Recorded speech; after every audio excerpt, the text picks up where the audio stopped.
नमस्कार। आध्यात्मिक यात्रा माँ शून्य के साथ इसी श्रृंखला में आगे बढ़ते हुए आज हम साधकों के लिए कुछ सुझाव देना चाहते हैं। जो भी साधक अध्यात्म में आते हैं, आध्यात्मिक प्रगति करना चाहते हैं, उनके लिए कुछ सुझाव है। पहला सुझाव ये है कि सबसे पहले अपने लक्ष्य को बनाएं। लक्ष्य को बनाने का अर्थ है कि आध्यात्मिक लक्ष्य होना चाहिए।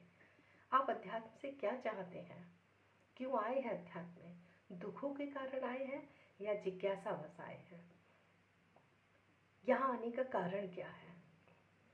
यदि यहाँ आने का कारण मुक्ति है, दुखों से मुक्ति, मनुष्य जीवन से मुक्ति, जन्म मरण से मुक्ति, निर्माण की प्राप्ति, सहज समाधि, तुरीयावस्था, क्या चाहते हैं? या फिर सिर्फ ज्ञान के लिए आए हैं, सिर्फ नॉलेज के लिए, तो अपना लक्ष्य जरूर बनाएं, किस लिए आप आए हैं। दूसरा आता है आत्ममूल्यांकन। आप कहाँ हैं अभी, यह जानना बहुत ज़रूरी है, क्योंकि जहाँ आप खड़े हैं वहाँ से जहाँ आपको जाना है वहाँ तक का, ये दोनों पॉइंट आपको पता होना चाहिए। यदि मुझे ये दोनों पॉइंट नहीं पता है तो लक्ष्य विहीन यात्रा करने पर परिणाम की प्राप्ति नहीं होती है। तो लक्ष्य बनाने के बाद ये जरूर पता करें कि मैं अभी कहाँ हूँ। तो आत्ममूल्यांकन में यह पता चलता है कि मेरी स्थिति क्या है, अध्यात्म में मेरी स्थिति क्या है और मुझे कहाँ तक पहुँचना है। तो आत्ममूल्यांकन के लिए आप हमें सीधे संपर्क कर सकते हैं।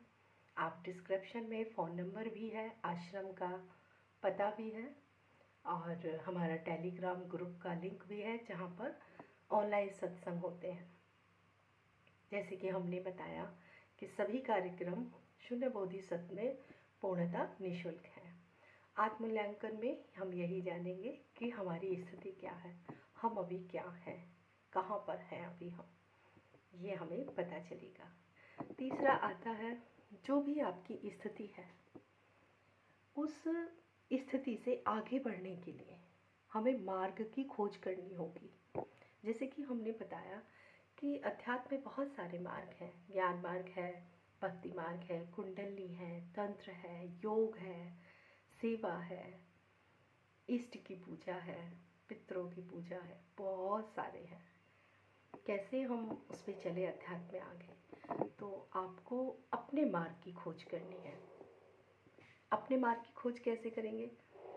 आप मार्ग पे चल के देखिए, जिस मार्ग में आपके जीवन से कष्ट दूर हो जाए, जिस मार्ग से आपके जीवन में शांति आए, आनंद आए, जिस पर आप सहज रूप से चल सके, वही मार्ग आपके लिए उचित होगा।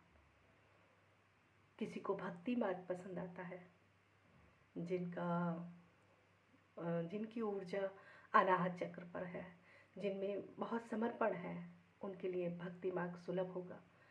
जिनमें बहुत ऊर्जा है, कुछ कर गुजरने का जोश है, बहुत शक्तिशाली है, बहुत जिसमें डेडिकेशन है, इस तरह के लोगों के लिए सेवा भाव बहुत अच्छा रहता है। और जो सहज और सरल रूप से चलना चाहते हैं, जिनका बौद्धिक स्तर बहुत ऊंचा है, वो ज्ञान मार्ग चूज़ कर सकते हैं। और जिनकी बहुत सारी इच्छाएं हैं, मैं ये पालूँ, ऐसा पालूँ, वैसा कर लूँ, वैसा कर लूँ, उनके लिए तंत्र मार्ग बहुत सुलभ होगा। तो पहले आप अपने मार्ग की खोज करिए, कौन सा मार्ग आपके लिए उचित होगा, किस पे आप सहज रूप से चल सकते हैं, किस मार्ग पे चल के झंझटें ना हो, सिरदर्दी ना हो और हम उलझ ना जाए, ऐसे मार्ग की खोज करना है। जिस मार्ग पे चल के हमें शांति मिले, आनंद मिले, हमारी प्रगति हो, आध्यात्मिक यात्रा में लक्ष्य की तरफ हम आगे बढ़ते रहें। उसके बाद जब हम मार्ग का डिसाइड हो जाता है, कौन सा मार्ग मेरे लिए सुलभ है, सहज है, उसके बाद फिर हम आगे चलते हैं गुरु की शरण। अब जो भी मार्ग आपने चुना है, उसी मार्ग के गुरु की शरण में जाए। ऐसा ना हो कि आपने ज्ञान मार्ग चुना है और आप गुरु की शरण में है तंत्र मार्ग के, या आपने भक्ति मार्ग चुना है और आप ज्ञान मार्ग के गुरु के साथ आप चल रहे हैं, तो ये गड़बड़ हो जाएगा। ये तो ऐसे ही हुआ कि आपको इंग्लिश के ट्यूशन की ज़रूरत थी और आप पढ़ रहे हैं मैथ का ट्यूशन, या आपको मैथ के ट्यूशन की ज़रूरत थी और आप पढ़ रहे हैं हिंदी का ट्यूशन। तो ये बहुत ही महत्वपूर्ण है साधक के लिए। पहले आध्यात्मिक लक्ष्य बनाए, चाहते क्या है अध्यात्म से। दूसरा, आत्ममूल्यांकन करें। यदि आप लक्ष्य नहीं निर्धारित कर पा रहे हैं तो आप हमारी सहायता भी ले सकते हैं। दूसरा है आत्ममूल्यांकन। यदि आप आत्ममूल्यांकन नहीं कर पा रहे हैं कि मैं कहाँ हूँ, किस जगह पे मैं खड़ा हूँ, तो आप हमें संपर्क कर सकते हैं।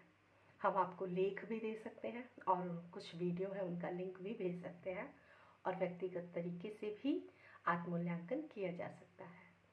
और फिर उसके बाद गुरु की खोज, गुरु की शरण, मार्ग की खोज, फिर मार्ग पे चले, फिर उसी मार्ग के गुरु पे चले। इस तरह से आप अभी शुरुआती तैयारी कर रहे हैं। ये है शुरुआती तैयारी। ऐसा है जैसे किसी शिक्षा के लिए आपने पहले लक्ष्य बनाया कि मुझे 12वीं क्लास पास करना है, फिर देखा कि मैं किस योग्य हूँ, फिर देखा कि किस स्कूल से, किस शहर के स्कूल से मुझे पढ़ना है, फिर देखा स्कूल के कौन से टीचर हमें क्या पढ़ा। तो उसी तरह से ये शुरुआती है। ये एक क्रमबद्ध चलने का तरीका है, और हमारा पूरा प्रयास रहेगा कि हम आध्यात्मिक यात्रा में आपकी सहायता कर सकें। तो पहले अपना लक्ष्य बनाइए, आज ही निर्धारित करिए। आत्ममूल्यांकन के लिए आप हमें संपर्क कर सकते हैं, हम आपको लेख भेज देंगे। फिर अपने मार्ग की खोज करें, कौन सा मार्ग है, फिर गुरु की शरण में जाएं। और यदि आप ज्ञान मार्ग पर चलना चाहते हैं तो हम आपकी सहायता के लिए तैयार हैं। धन्यवाद।